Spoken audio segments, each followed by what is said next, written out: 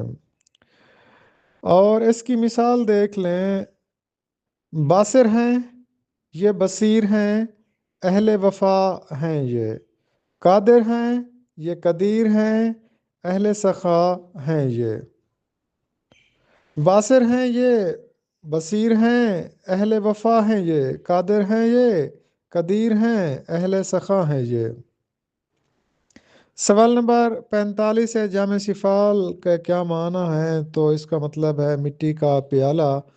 Grammar کی روح سے جام جم کا کیا مطلب ہوتا ہے؟ گرامر کی روح سے جام جم کا مطلب ہوتا ہے تلمیحی۔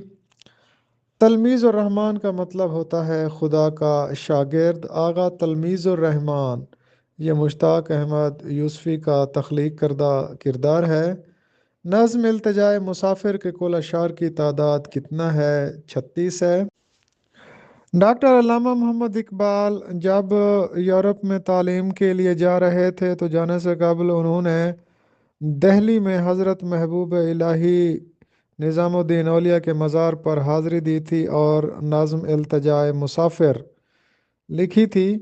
فرشتے پڑھتے ہیں جس کو وہ نام ہے تیرا، بڑی جناب تیری فیض عام ہے تیرا، ستارے عشق کے تیری کشش سے ہیں قائم، نظام مہر کی صورت نظام ہے تیرا، تیری لحد کی زیارت ہے زندگی دل کی، مسیح و خضر سے اونچا مقام ہے تیرا۔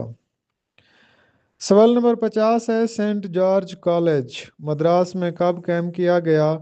تو اس کا درست جواب یہ ہے کہ سینٹ جارج کالج مدراس میں 1812 میں قائم کیا گیا۔